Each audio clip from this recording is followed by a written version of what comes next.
There we go. All right, ladies and gentlemen, welcome back for this month's episode of Evidence-Based Esports. Once again, I am joined by HP for Gamers. How you doing tonight? I'm doing well. Thanks for having me again. All right, always glad to have you back. This month's topic is talking about tendon injuries because they are pretty gosh darn prevalent. Kind of the shorthand that everybody uses is I have a tendonitis, which you might see us laughing because that term gives a little bit of the heebie-jeebies because an itis is technically an inflammation, which is not necessarily what everybody has. So we're kind of going to go over a bit about what kind of tendon injuries there are, what the most common ones are, and then what we do about them. So this is a bit more of like an informational session than it is just a breakdown of a recent research piece. But we figured it was a useful thing to start with, and at some point in the near and or far future, we can probably do something fun with talking more about tendon issues. And I just switched overlays for a brief second there. Sorry, guys. All right, so we're going to start out with what is a tendon, because that's a fairly important thing to consider in the first place. A tendon is what connects a muscle to a bone. It's a transmitter of force. It's designed for durability more than flexibility, though it does have to have some flexibility as well. So a tendon is what makes sure that when your muscle contracts way up here in your forearm, your finger moves way down here in your hand. Simple things like that. So there's three major kinds of tendon injuries. There's tendonitis, which is the traditional one that we use as a catch-all for everything. Itis is inflammation, so a tendonitis is an inflammation of the tendon. That's not necessarily always a bad thing. Inflammation can be good. Inflammation is useful. There's a reason your body does it. Inflammation is bad when it sticks around too long, is a really basic sum up. Then you got a tendinosynovitis, which is inflammation of a sheath that surrounds the tendon and helps it glide over bony prominences, make sure it doesn't get stuck, so to speak. And then last but not least, and the primary focus of at least the article that I was focusing on, is a tendinosus. And a tendinosus is a failed healing response of a degenerated tendon. So it's less about inflammation, more about it never got past that. So generally speaking, when you have an injury, things are supposed to regenerate over time. Your body is supposed to fix itself. That's what it's designed to do. Your body is, however, an imperfect system. So a tendinosus occurs when the cells that are supposed to regenerate in a particular pattern go out of pattern. You get things like scar tissue, you get decreased vascularization, which is decreased blood flow to an area that's supposed to have blood flow. You get cells that weren't designed to bear loads. Tenocytes are the cells that are supposed to bear loads. They are the cells that make up new tendons. But instead, sometimes you'll get things like you'll get non-collagenous tissue. Collagen is the basic structure that we're going to be using to talk about that makes up the tendon. So when we get those things that aren't supposed to be in the tendon or aren't supposed to be in that direction, that's generally a tendinosis. The tendon not healing the way it's supposed to. So a tendinosis is caused by repetitive microtrauma. So repetitive stress injuries, which you guys are all familiar with. And then usually those repetitive stresses are applied in a bad position, in a suboptimal position. So, my usual rant about bad ergonomics comes to mind.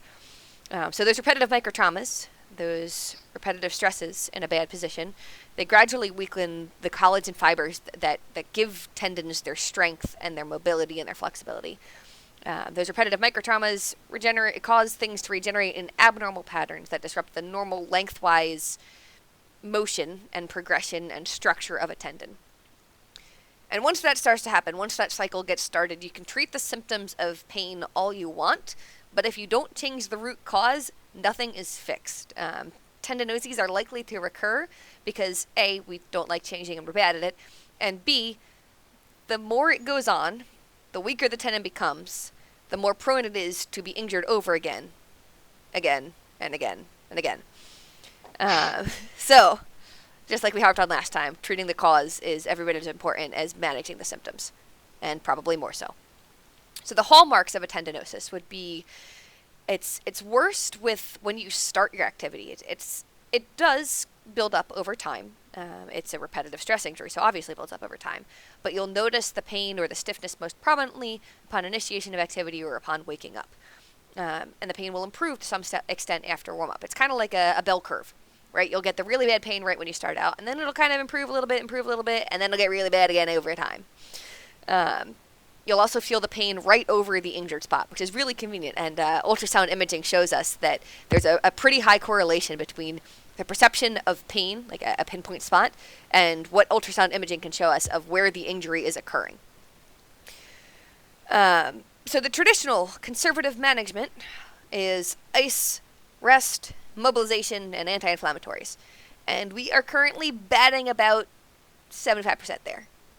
Rest, ice, and mobilization are shown to still be good.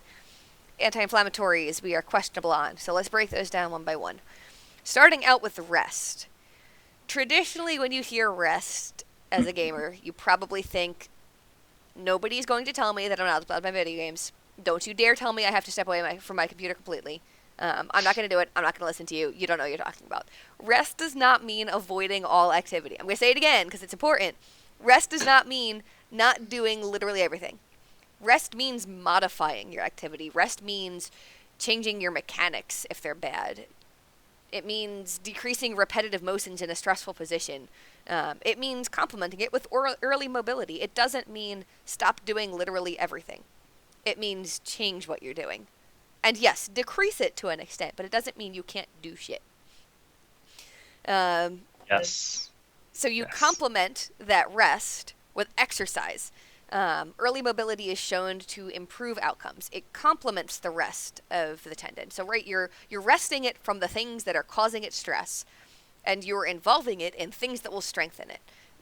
So you limit the repetitive motion. You take those motions out of the equation, and you add in motions that strengthen the areas that have been broken down. And generally, the best practice would be to involve eccentric exercises and combine them with static stretches. So an eccentric exercise would be, for example, a pull-up has a concentric and an eccentric component.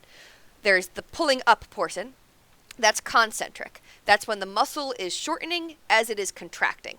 And then you have the eccentric portion, which is you are lowering back down. So you are actively lengthening the muscle, but it's still contracting at the same time.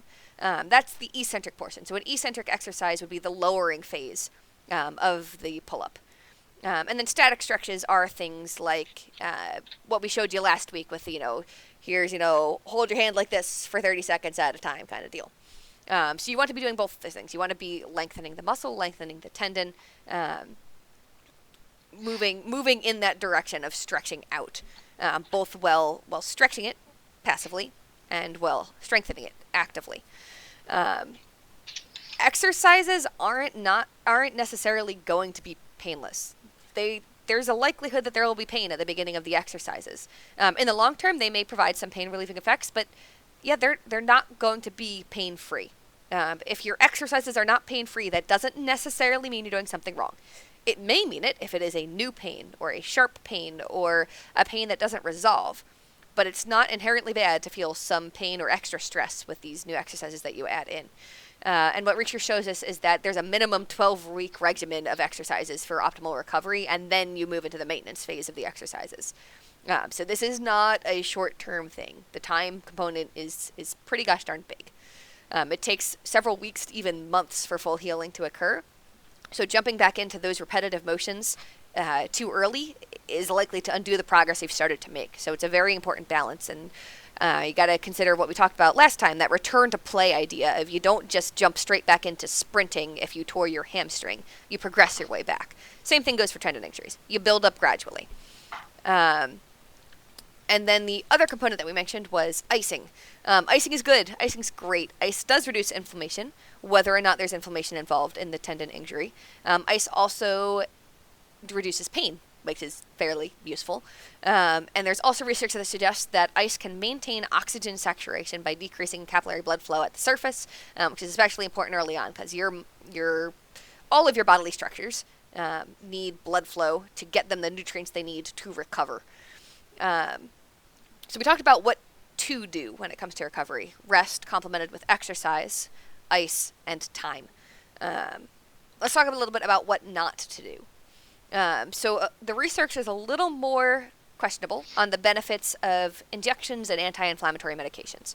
Traditionally, those are involved in the treatment of tendon injuries. However, what the research shows us is using things like corticosteroids, short term, they can decrease pain, but in the long term, the effects may be more harmful than beneficial. They can cause further degeneration or weakness of the tendon. Another common injection that's suggested is platelet-rich plasma, or PRP. The research shows that's no better than a placebo. It doesn't particularly do much of anything.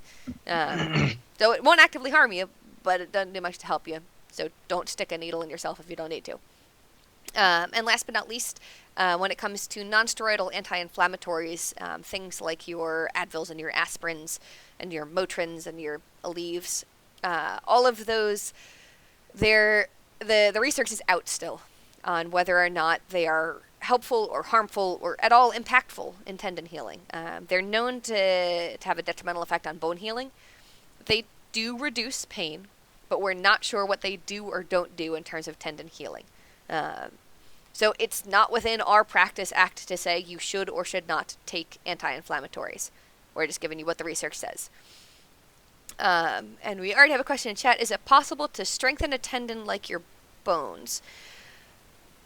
So if I'm interpreting your question correctly, I'm thinking you're kind of talking about how your bone adapts to the stress that's placed on it. So right, you might see people with knee injuries that are fairly common in younger runners because they place too much stress on a certain structure right below their knee before that bone has time to fully adapt to the amount of stress that's being placed on it. So yes, bones will adapt to the stress that's placed on them. Any bodily structure will. So yes, it is possible to strengthen a tendon. I'm not sure what you mean by like your bones exactly, but yes, it's possible to strengthen a tendon and the muscle it's attached to and the bone it's attached to. Hey, everything can get stronger. That's great. I think one important thing to add on to that is also that it just depends on the time component. Every tissue in the body has different amount of blood supply to it, which affects how quickly the tissue, tendon, bone, muscle, how quickly it heals. So bone heals a lot more slower than something like a tendon. A ligament and tendon heal more slowly than a muscle. So yes, it can adapt. It's just a different amount of time that it takes to adapt. But sorry, go on. No, that was good. That was actually a really good segue for you to jump into yours, if you want to.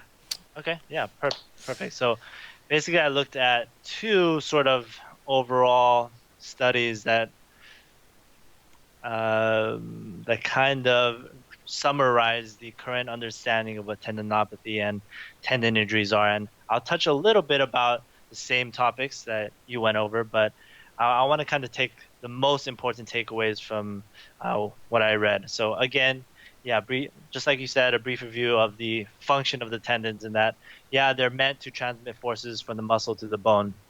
And just a little more about the physiology of the tendon.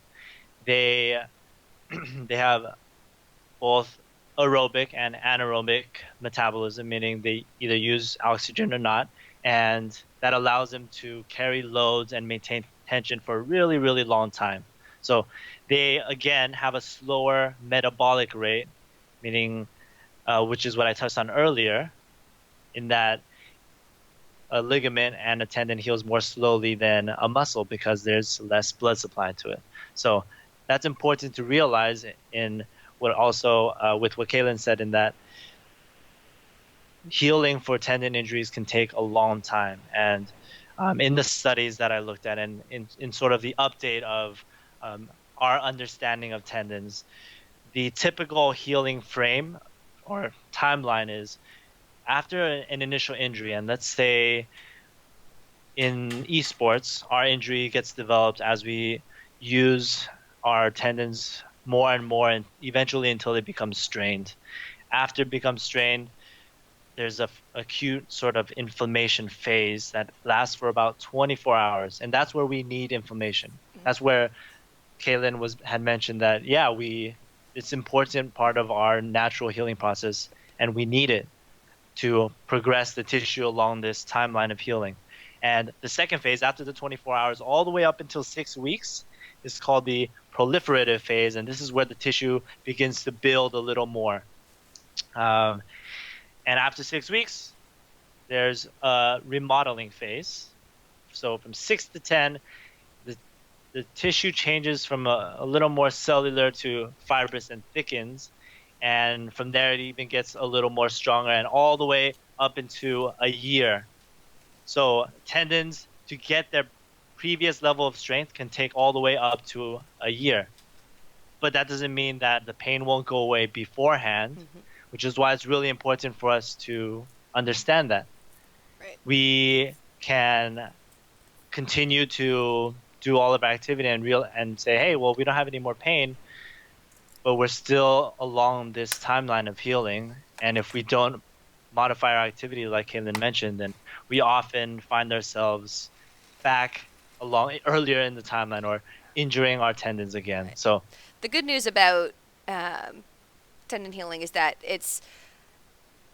I just completely lost my train of thought. Never mind. You carry on. Good lord. I actually just had a complete and total brain fart. We're gonna blame the lack of coffee, and you're just gonna carry on.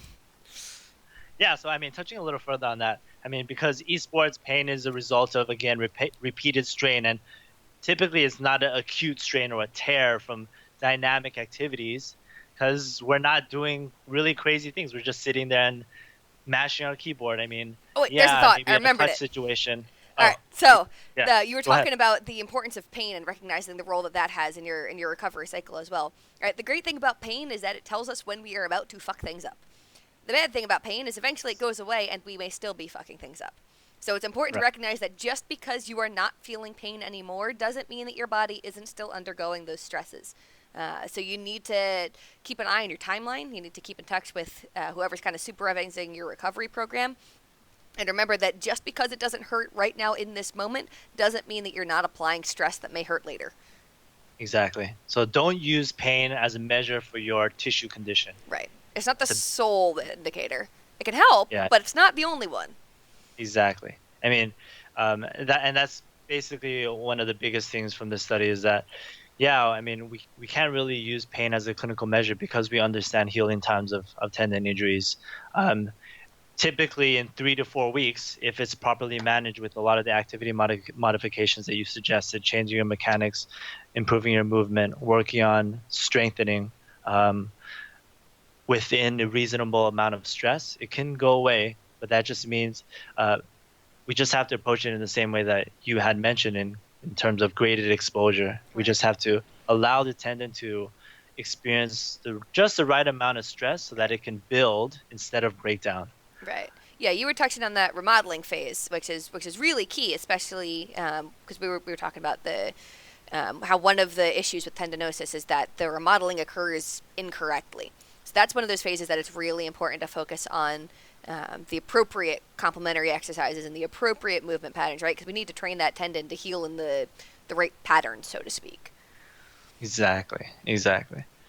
So the study kind of goes into some of the biomechanics of tendons, and basically it responds in a stress strain sort of pattern, I guess a curved pattern.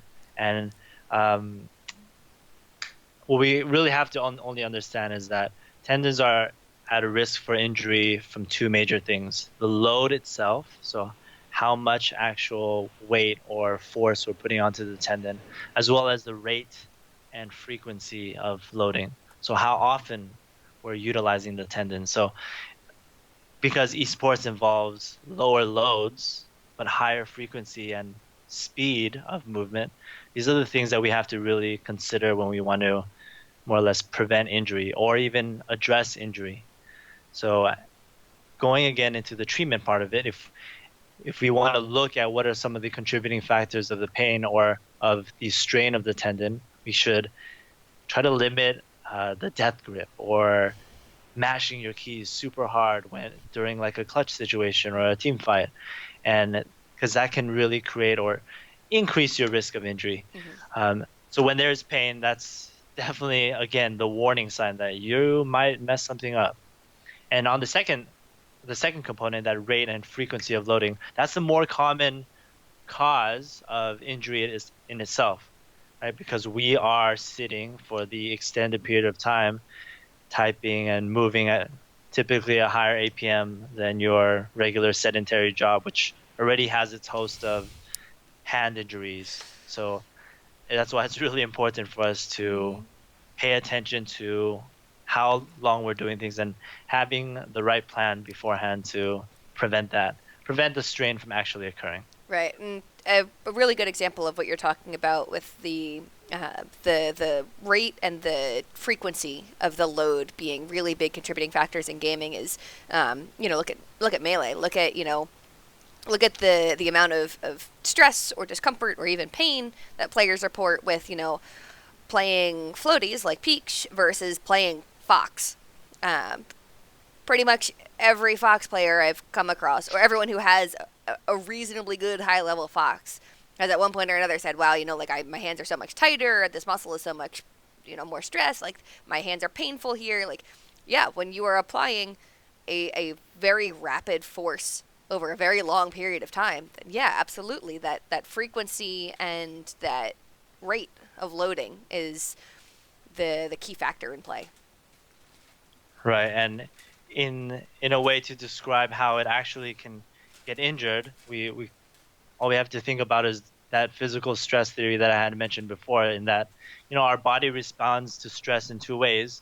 It can either build up after the stress or break Break down. down. And yeah, and that's one lens to look at it, in the lens of pure mechanics. Mhm. But the other lens is, again, from healing, right?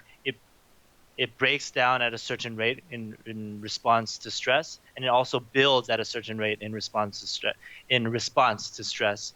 So if we don't give it time to repair, it's going to create abnormal stress in the tendons, and that will cause some fibers within the tendon to be strained more. And this was kind of a really interesting concept that I read in the JOSPT update, the concept of stress shielding.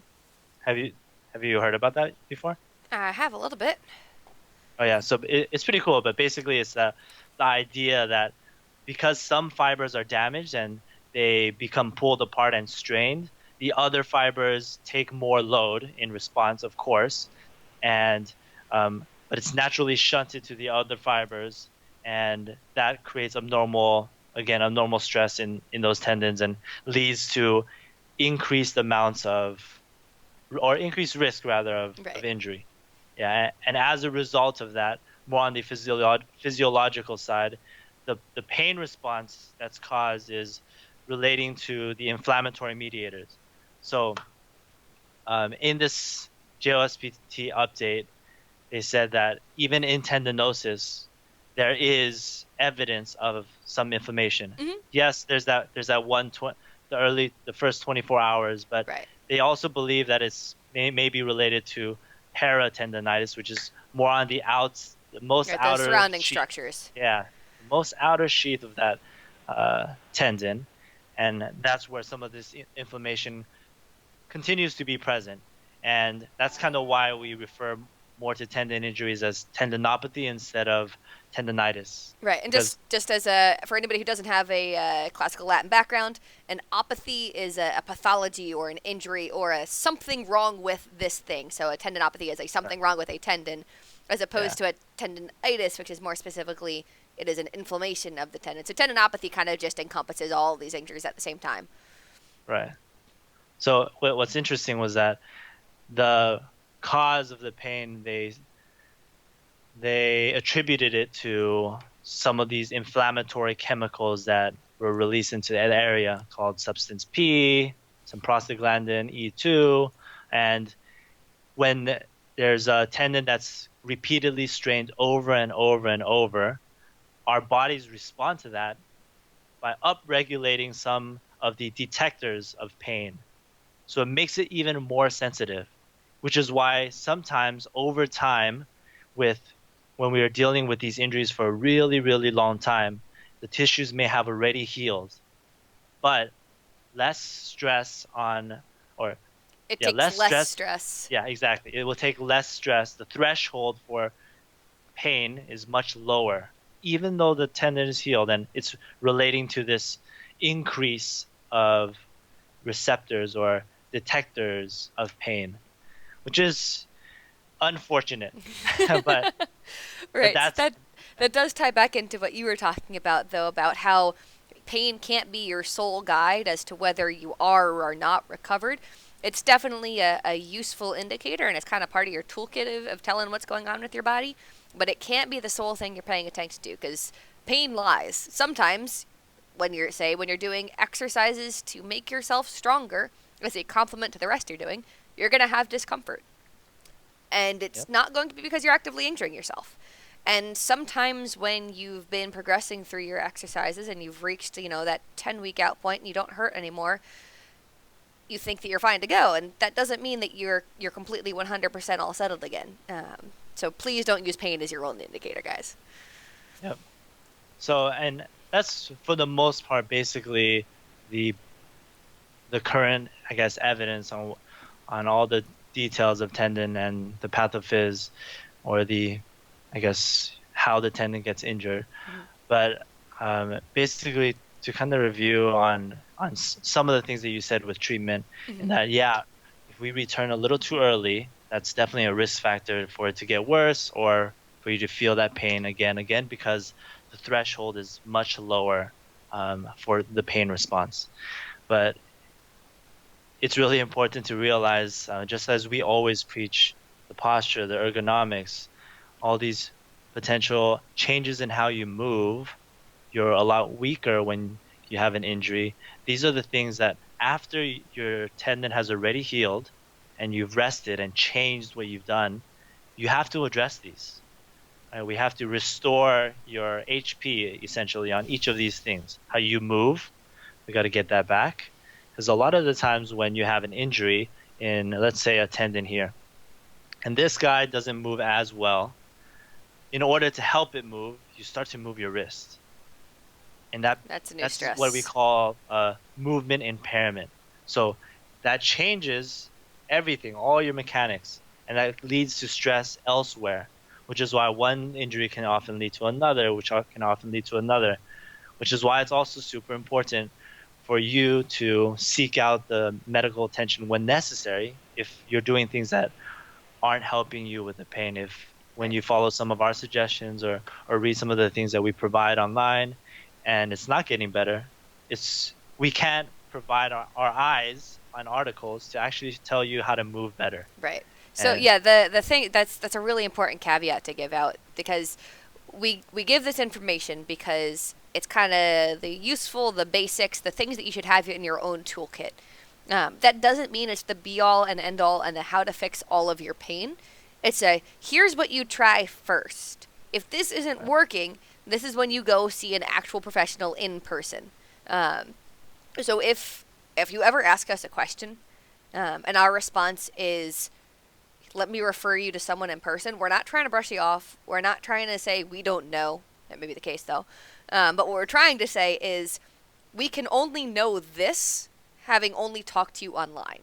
We can't know X, Y, and Z without seeing how you move in person. We unfortunately have not developed teleportation or psychic powers yet, working on it, but for right now, remember that everything that's presented here is kind of... Don't tell them about our diabolical plots. But for now, remember that everything that's presented here is kind of just like, here's the basic toolkit. Here's what you start with. It's not what you end with necessarily. Yeah, and this is definitely something we can touch on in the future in terms of the general framework of how we approach treatment and how we can give you guys a really easy toolkit to look at how you can approach any of your injuries. And in the very basic sense, there are really only a few major contributors that cause pain. There's mobility, which is like how flexible your muscles are. There's power, which is the strength in your muscles. And then 3, there's the movement part of it, your motor coordination and the movement impairment that I had mentioned. Those are really 3 big categories on things that we look at first to address or get you back to where you're at before, and even look at it as a potential cause for why you developed this pain or injury to your tendons in the first place. Right. So I think going back over, kind of just like to sum up, it's the last 5 minutes, so let's do the TLDR version of this. Yes. After this beautiful, glorious discussion of pathophysiology and all these, break it down 5 minutes. All right, 5 minutes. We got A tendon connects a bone and a muscle. We use tendinopathy to sum up all of the various kinds of injuries your tendon can have, because a tendonitis is just an inflammation and a tendinosus is just a failed healing response, so we want to cover it all. The reason that you get tendon injuries in the first place has to do with the rate and the frequency and the amount of the loads you place on it. Higher APM equals more stress. It also has to do with the pattern that you're moving in. Those are your movement patterns and your motor coordination. So the more motions in the worst position, the more likely you are to get an injury. You can't affect the injury in the long term if you don't address the root cause. You can reduce your pain, but you can't fix the problem unless you actually change what's causing it. So you need to change movement patterns. You may need to change how you load things. When you are treating a tendon injury, rest and ice and compression and elevation and all those things that they told you about in the race all still work. But the most important things to consider are that rest does not mean ignore all activity. Rest means decrease the stressful motions, increase ones that complement and strengthen the muscle, your eccentric motions and your static stretches. Early mobility is still key because as your tendon progresses through healing phases, one of the most important phases it hits after it kind of produces the new fibers is you need to remodel them into the right pattern. Remodeling in the wrong pattern just leads to more injury and more risk of injury. Ice is good. You should keep icing. You can ice for up to 20 minutes at a time and always put something between an ice pack and your skin. And we cannot recommend anti-inflammatories to you because we legally can't tell you whether or not to take them. Yep, exactly. That was a good summary. I would say also in general, if you guys do have an injury and for somehow if you do get a diagnosis as a tendon injury, in 6 weeks, it should be significantly better if you manage it based on everything that we had just suggested, even 3 to 4 weeks, because most of you guys are probably really young. So yep, your pain should definitely have improved within 3 to 4 weeks if you're following what you're supposed to be doing for it. If it hasn't improved within 3 to 4 weeks, then you need to revisit what you're doing because it may not actually be working. And also, and last but not least, because you touched on this and it was very important, keep in mind that pain is not the be-all, end-all indicator of your health and your fitness. There will be times when things that are good for you hurt, like exercises. There will be times when things that are bad for you don't hurt, like bad movement patterns 10 weeks out from getting started on a recovery program. So use the pain as one indicator, but don't use it as your be-all, end-all. Remember that there's a whole lot more to your body than just its ability to sense pain.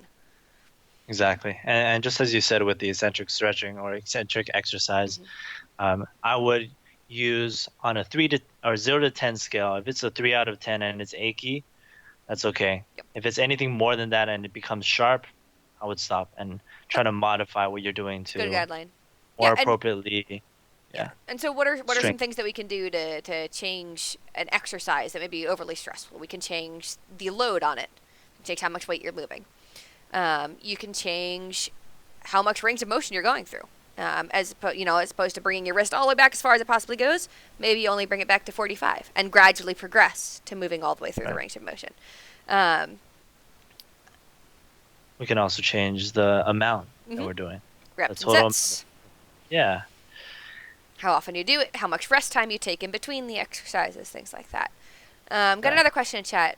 When do you recommend heat versus ice when treating something not just with tendonitis? I think we mentioned this one last week, but I'll say it again because it's an important one.